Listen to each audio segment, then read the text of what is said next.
Hey everybody, I'm Kate and this is Shut Up and Show Me.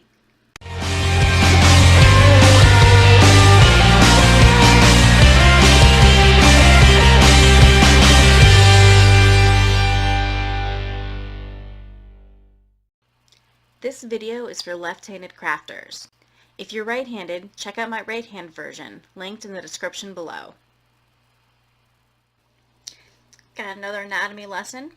The tail end is the end of the yarn that ends. It stops and there is no more yarn. The working end or working yarn is the yarn that goes towards the ball. It's the yarn that you work with. Because the working yarn is going to be coming up through my right hand, I'm going to keep the ball on my right.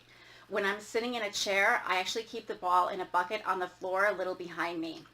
Doing that keeps the ball from rolling around on the floor, and it helps keep my cat from getting to the ball. It also helps me keep the yarn at the base of my fingers as it's coming up through my hand, which helps me control my tension and makes it easier to work with. So why is how you hold the working yarn important? How you hold the working yarn controls the tension or how tight the yarn is. The more tension you have, the more force you need to use to pull the yarn through your hand. The less tension you have, the less force you need to pull your yarn through your hand. Your tension in combination with your hook size is what's going to control the size of your stitches and how tight or how loose they are. There are a lot of ways to hold your working yarn. I'm going to show you what I do with a couple of variations I use when I want to add tension. The more you'll crochet, you'll find that different variables affect how much tension you need. These things can be like the texture of the yarn, the thickness of the yarn, or even the weather. If you're using a stickier yarn with a lot of texture, you might not need as much tension because the yarn sticks to itself and to your hand more easily.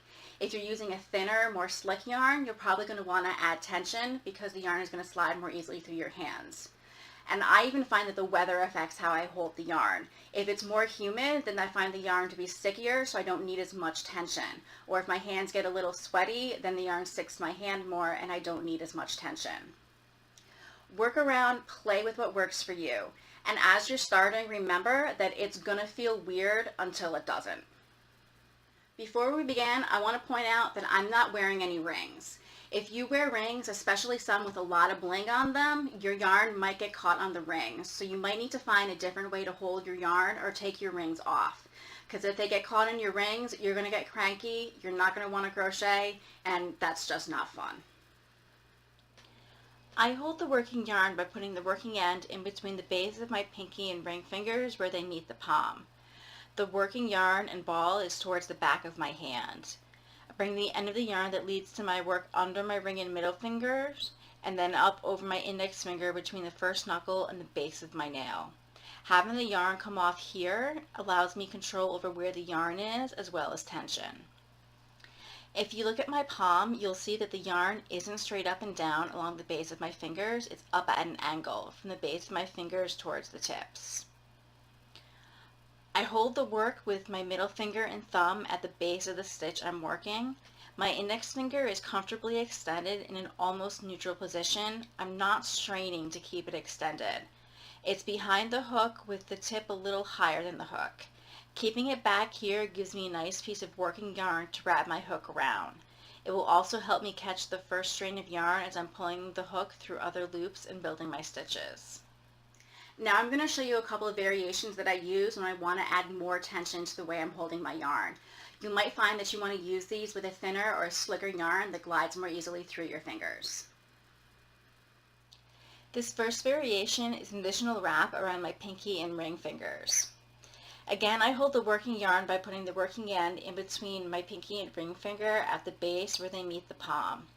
Instead of bringing it under my ring and middle finger, I'm going to wrap it around the outside of my pinky finger, over the top of my pinky finger and ring finger, under my middle finger, and then over my index finger beneath the base of the nail and the first knuckle. If you look at my palm, you'll see that the yarn is wrapped around my pinky at the base of my finger. It comes over my middle finger at the middle knuckle. If you look at the back of my hand, you'll see two strands around my pinky. The first is at the base of my finger, the second is at the middle knuckle. The second strand is also over my ring finger at the middle knuckle. Then there's a strand over my index finger. The second variation is an additional wrap around my index finger.